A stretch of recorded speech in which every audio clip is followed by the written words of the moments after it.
Okay, good day class.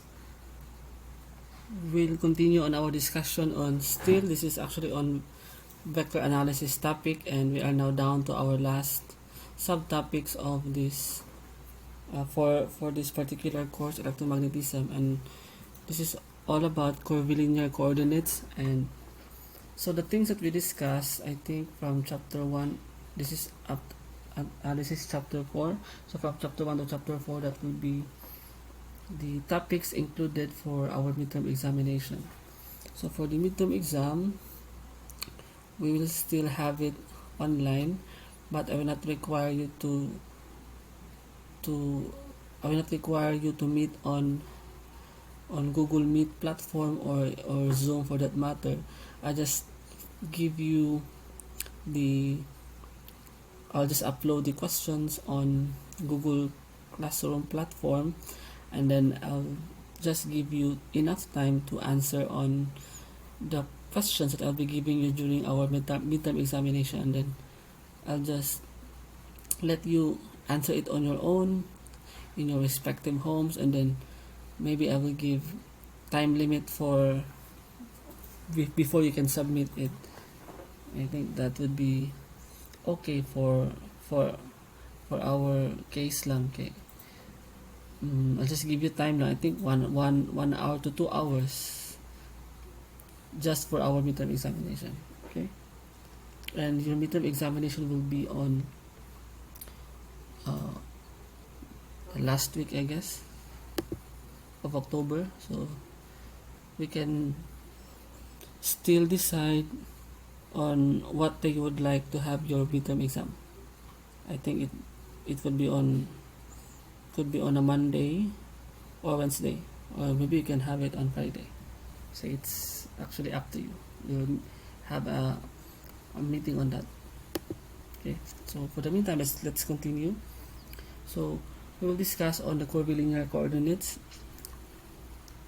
So what is curvilinear? So in geometry, curvilinear coordinates are coordinate system for Euclidean space in which the coordinate lines may be curved and not a straight line anymore. So the name itself is coined by the French mathematician Lame or Lame. It derives from the fact that the coordinate surfaces of the curvilinear systems are curved. We will also discuss in this chapter some well-known examples of these coordinate systems, such as the Cartesian, cylindrical, and the spherical polar coordinates. So this topic will be good for 2 weeks, because I think we only have 2 weeks left starting from now, and then we will have your midterm examination week during this one, last week of October. Okay, so we'll start by discussing the spherical polar coordinates. Now, spherical polar coordinates are very useful in physics, because we are not just limited to representing our coordinate system with just the Cartesian coordinates. Because what if certain kind of problems, especially in electromagnetism, wherein we involve on things nga dili na bitaw kaya niya although ma-describe po siya sa Cartesian, but it would be best suited, or it would be very well described, the scenario or the system would be very well described if we used another coordinate system. Now for this case, we have the curvilinear, we have the spherical polar coordinates. Okay, so I think nakaagi na mo ani before sa inyo ha mathematical physics, but kani review lang kita ani just for the whole midterm. Okay, before we can proceed gyud sa electromagnetism nga core topic. Okay, it's important to have a good grasp or understanding of the basic concept before we can proceed with the much complicated ones or the actual physics problem. So we have your Cartesian coordinates here. You have the x, y, and the z, and Kinesia is, we have the point P, and then the point P is described by, it can be described by x, y, and z, but we can also represent it using the spherical polar coordinates, and it is given by this expression. The equivalent polar coordinate for the x, we have the r sine theta cosine phi.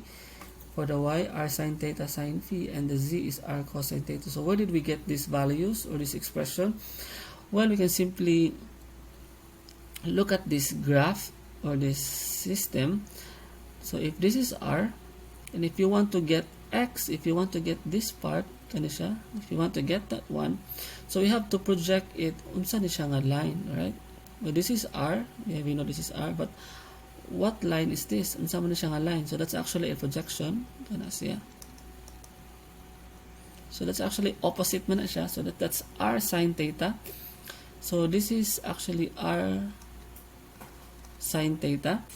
And then since we want to get this one, because we want to get the expression for x, we want to get the expression for x in terms of the polar coordinates, then this is the adjacent part, right, sa inyong vector analysis sa chapter 1.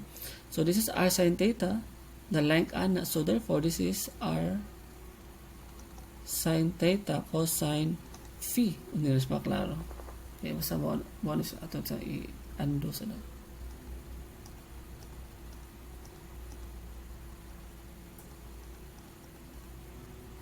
Right? So this is now r sine theta cosine phi. So kani siya r sine theta cosine phi. For the y, so kani siya this one for the y. So this is r sine theta. So this is now r sine phi. So we have this expression. For the z, kani siya, so that's actually r cosine theta kay ayang adjacent man na siya. Okay, that's how we get this expression here. Okay. It shows a 3-unit vector r hat, theta hat, and phi hat. So muna siya ang direction pointing in the direction of increase of the corresponding coordinates. So this is r. So ang direction niya is din yung unit vector. For the phi is paana man na siya, so muna yung direction. For the theta hat, so this is the direction of the theta. And they constitute an orthogonal basis set. So any vector A can be expressed in terms of them in the usual way. So you have this expression. Okay, so orthogonal di siya nga basis. Orthogonal from each other, the r theta and the theta hat, and the r hat, the theta hat, and the phi hat are orthogonal with each other. So we can have this expression. So the r component, the theta component, and the phi component. So a sub theta, a sub phi are the radial, the polar, and the azimuthal components of the vector A. And in terms of the Cartesian unit vectors, we have this expression given in equation 34. Okay, you don't have to memorize this one, but just have to be familiarized lang sa iyang expression. Now let's take a look at this image here. So how do we devise now? How do we look for? How do we define now our infinitesimal displacement? But in the Cartesian coordinate, we have the infinitesimal displacement for dl hat. Right? Now na siya. We have dx hat plus dy y hat plus dz, and then z hat. So this is the infinitesimal displacement expression when you are in the Cartesian coordinates. Now how about if we are now in the spherical coordinates? So let's take a look at this one. So for the r, so the small change in r is, of course, is just dr, right? How about for the kanisya nga infinitesimal change for the theta? Okay. So since this is now r, and this is the small change in theta is your d theta. So therefore, this is now the arc length ang yang i-make niya. So that's r d theta. So this is for the theta hat. And for the phi, kanisya nga direction. So since this is r sine theta, okay. So this is r sine theta. So kanisya nga angle. So that's d phi. Okay. So we have r sine so this is r sine theta d phi or d phi. So we have this expression for the dr d theta and then the dl phi. So thus the general infinitesimal displacement dl is therefore, can you see? So we have the dr, this one, and then the r d theta, and then the r sine theta d phi. So this is phi hat, theta hat, and r hat. We can also define our infinitesimal volume element d tau, where the volume is, ang volume is x, ang volume is ano naman na? Length times width times height. It's like this. So multiply na nimo ang kaninga component na r hat, the theta hat, and the phi hat, and then you get this one, the volume infinitesimal display, the infinitesimal volume element d tau. So that's why you have your r squared. That's why you have r squared here, right? Dr d theta d phi. So we have dr times r d theta times r sine theta d phi. We get this expression in 36. Now how about how do we calculate for the surface elements dA? So in this case, we have two cases.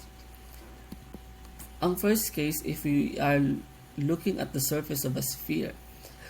So if you have a sphere, right? Ako sphere. Na duha ka case man nga makakuha ka sa iyang surface. Pwede ang kanang sa iyang surface area yun sa iyang palibot ba sa bola, or kani siya mismo when you cut an apple bitaw or a ball, so mo slice sa tunga diha.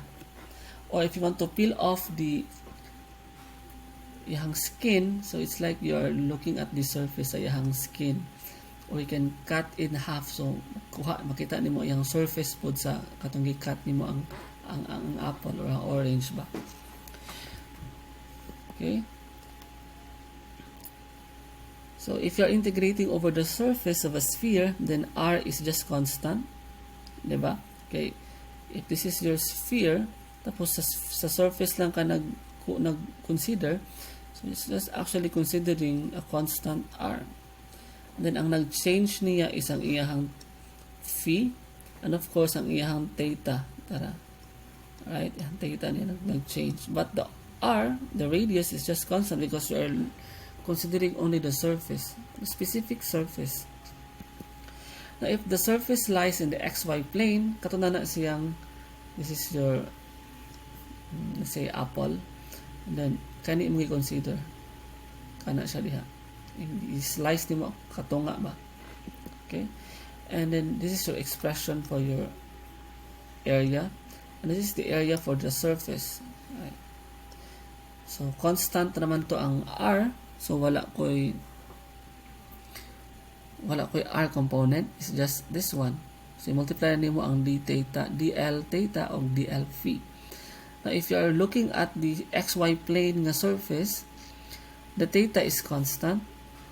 Okay, specific naman na siya. Let's say kani siya nga part, so unsa na siya nga theta diha, constant na siya, but the r is changing, right? Mag-vary man ang r, and ang ihang phi is mag-vary. So in this case, constant ang ihang theta, so i-multiply nimo ang dlr o dl phi, and you get this. Now example, how do we find the volume of a sphere of radius r? Okay, so how do we do that? Well, to get the volume, so we get V equals, it's the volume, and then we have to integrate the d tau, this is volume, and then kaya mo naman to noon say, if we recall a while ago, ang d tau nato is r squared sine theta dr, d theta, d phi, right? Mao na siya. So, ato siyang i-integrate diha. So, tulo na siya ka-integral. Triple integral siya with respect sa r, theta, and phi. So, ato na lang bulag-bulagon. For the r, mag-uba na siya ang r squared dr. Now, the limit for r squared, so asa man ang r, say, ang sphere na to, right? So, ang sphere is nagsugod siya from 0, okay, from 0 to big R. I say big R ang ihang radius. And then we have another integral. This is now sa theta. So tara ang theta combined. We have sine theta d theta. So the integral, the limit of the integral of theta runs from 0 up to pi only. Okay. And then for the phi, so we have d phi from 0 up to 2 pi. Now this integral is very easy to integrate, right? Basic naman is here. So integrate mo siya. This is r cubed over 3. So we have r cubed over 3. Now the integral of sine theta is negative cosine theta. And then imo siyang i-evaluate, diba, ang limit. So we have negative, gawa sa negative, cosine pi. So ang result ano is cosine, negative cosine theta evaluated. Ako na lang ibutang. So this is negative cosine theta from 0 to pi. Right? And then of course the result of this integral is 2 pi. Alright? So cosine pi, ano mo siya? Cosine pi minus cosine 0. Cosine pi is negative 1. However, cosine 0 is 0. So this is negative 1, right? But negative 1 times negative, it becomes positive. So we have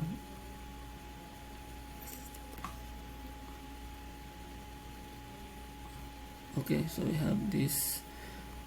Ito na siya so we have r cubed. Okay. Sorry, I made a mistake kanina. Kasi cosine pi is negative 1.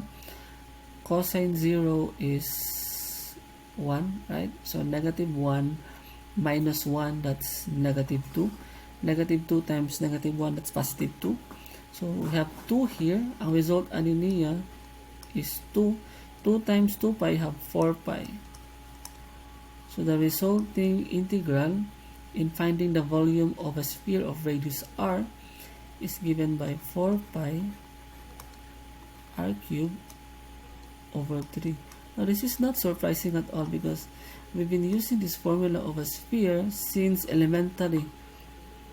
So kung ang formula ko sa sphere, diba? Usually sa elementary, we are given with this formula, or sa high school, and then we didn't know asa siya gikan yung sa pag-solve. So this is how we did it. It's just an integral of the volume element. Okay, so we know ang integral is the sum of the small parts. Sama na siya. So if you sum all the small parts, this infinitesimal volume element in terms with respect sa r, theta, and phi, you get actually this. And this is the formula indeed for the volume of a sphere of radius r. Continue. So another here then is are the vector derivatives in spherical coordinates. So these are very important, useful here, because we'll be using this one in solving electricity and magnetism concepts. That would be on the final term. Okay.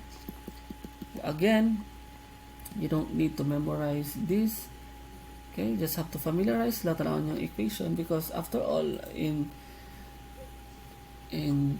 giving examples or giving exams and activities, I will not require you to memorize this, but everything is open book man, so you can always refer to this or sa inyong reference nga books about the formula on finding the gradient, divergence, curl, and the Laplacian in terms now of the spherical polar coordinates. So you have equation 39, 40, 41, and equation 42. Now let's move on sa cylindrical coordinate. So this is kind of similar to the one that we discussed a while ago on spherical polar, but this time, instead of picturing it out as a sphere, for the cylindrical, this is literally a cylinder. This is the cylinder. Right? So this is your y, this is your x, and this is now your z. So sa cylinder, wala kay changes sa imong theta because ano man siya, right? Kanang constant man ang iyang theta. Ang mag-change lang is ang iyang value sa r. In this case, ang gamiton na nato is s, and also ang iyang circle. So mag-change from 0 to 2 pi na siya. Okay. So we can now express a relationship between the Cartesian and the spherical polar coordinate given in equation 43. So you have s cosine phi for x. Tanaw na siya diha. Alright, this is s. So this is therefore, oh wait, so this is actually s. So kung kaunin mo ang y, this one, this is s sine phi, and for the x is just the x. Okay, s naman siya. S, this is s, right? So this is s cosine phi, and of course this is s sine phi kanisiya. And the z is just z. And the unit vectors are defined according to this expression given in equation 44. Now next is we define the infinitesimal displacement, just like what we did in Cartesian and the spherical polar. For the dl, s is just ds. For the infinitesimal displacement in terms of the phi is just s d phi. Right? And the z component, you have the dz. Combining this term, we have the infinitesimal displacement for the dl in cylindrical coordinates, and the volume element you just have to multiply each of this term. You have s ds, d phi, and then dz. Okay, this is actually easy to memorize, but again, I want to emphasize that you don't need to memorize this. Just have to be familiarized lang. And the range of s is from 0 to infinity. Why? Because you can have as big as you want in terms sa unsay radius sa imuhang cylinder. And also the phi always siya from 0 to 2 pi kay ana naman na siya, right? And this is from 0 to 2 pi. Ang kadakon sa imuhang, this is s, you can have as many as so siya kataas imong gusto. And the z pod mo extend po na siya until as high as you want, up to infinity na siya. In theory. Okay. So the vector derivatives in spherical coordinates are also given by this. So kana familiarize lang gihapon na siya. This is now in terms of cylindrical coordinates. So we have gradient, divergence, curl, Laplacian expression in terms of Cartesian, spherical polar, and then the cylindrical coordinates. Now let's take a look at this example. Consider this function or this vector function 1 over r squared r hat. Now if you want to calculate the divergence of this function, we easily get, so we recall ang divergence formula na ana sa inyong previous chapter, tanaw ninyo. So you get this, and then derivative of 1 is just 0. So the divergence of this vector function is 0. But this does not make sense because we know from the previous discussion nga ang divergence ani is actually not 0, na ana siya value, right? Because this is radially outward man siya, so it diverges anywhere you look. But if you look at the calculation, you might get surprised nganong 0 siya, and that's actually a paradox. And the plot thickens if you apply the divergence. You recall the divergence formula. Ang divergence is ana naman na, di ba? V, right? Then you have, and let's say x pa to or r pa to siya diha. Then we have integral with respect sa area. So we have v dot a dot v dot dA. So this should equate. Okay, so 0 na siya, but if you get the integral or integrate over a sphere of radius r centered at the origin, the surface integral is na siya value, it's not 0. So nganong 0 na siya, this one is 4 pi, and this doesn't make sense. This is not equal. But this has to be equal because it's divergence theorem. Right? So there must be something wrong or nasayop og tan-aw. So we'll get back sa kaninga problem later. But for now, let's focus on another entity that is very useful in electromagnetism. This is the idea, the notion on Dirac-delta function.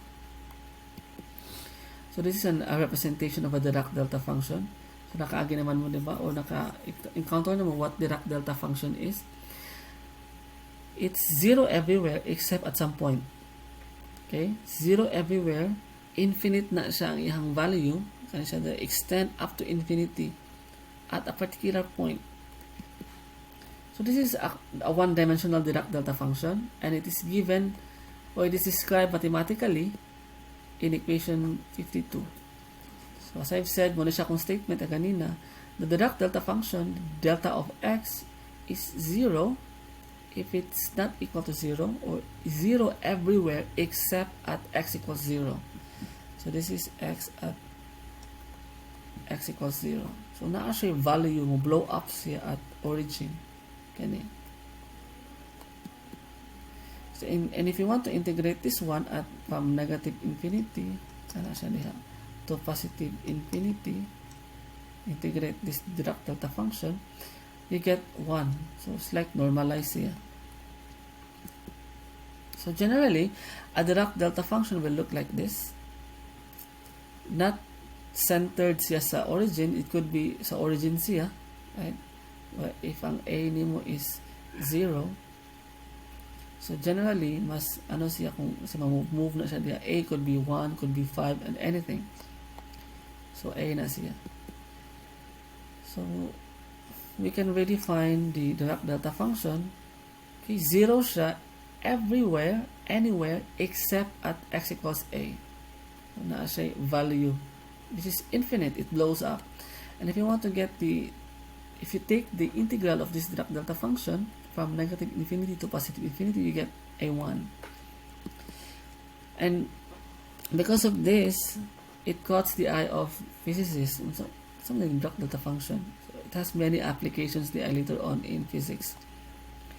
And one interesting property of this function is that if you multiply this one Dirac-delta function with some function, defined function, and if you integrate that one, the result of the integral evaluated from negative infinity to infinity is always that function evaluated at x equals a. Kana. So sa'yo na siya integrate, basta naani siyang Dirac-delta function. Example, what do you think is the integral of this end of this expression? Okay, so we just have to follow this formula. So this is your function, and the resultant or the integral of this entity here, is just the function, and then you have to substitute lang yun ang value sa a. So ang a here is just 2. Okay, so it's just 2 cube. So ang result niya is 8. Okay, and since okay na siya kay ang evaluated ba siya from 0 to 3, and then ang 2 is na-appeal man na siya sa 2 to 3. Okay, if you have this Dirac-delta function, so at 2 na siya, evaluated siya from 0 to 3, so nasulod na siya. Okay, kasi mo na yung kuan function f of x. So the idea, if i-multiply nimo siya, naalang siya value sa kaninga point at f equals 2 tara siya, right? How about if ang imong limit is 1 siya instead of 3? What do you think is the answer sa imong integral? Now, it's easy to see nga ang result niya is just 0. Right? Regardless of unsan siya diha. Basta kay if dili masulod, kinaaman dali ang 1, right? 0 man siya. 0 times something is just 0. Naman dali ang 1. Wala siya na-appeal din eh. So, good thing is 3 na siya diha and na-appeal siya. Right? We can also extend this Dirac-delta function to 2D and ultimately to 3D. So this is the expression now for the Dirac-delta function in 3 dimension. And its volume integral is just 1. So kanin siya. Multiply na mo ang x, y, and z. And also, the same gihapon ang ihang idea borrowed from the 1 dimension. Whatever the value of a here, that would be the result of the integral. Imo na siya i-substitute. So integration with delta picks out the value of the function f at the location of the spike. Kung asa to ang spike niya.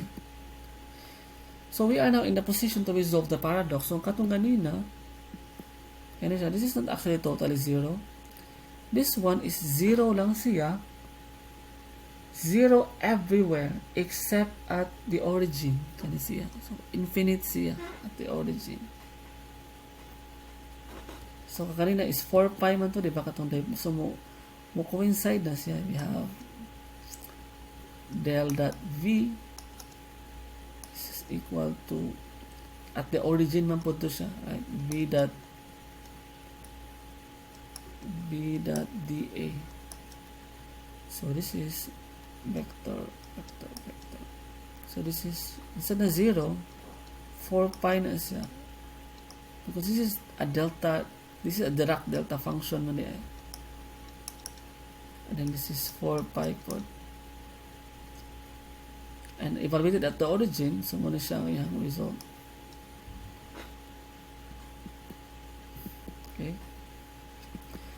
So I'll leave this to you as an exercise. Kani siya. Nganong or more general man siya, instead of using this r hat, we get to use this one. This is the ang difference sa source point and the field point. And if you take this is the derivative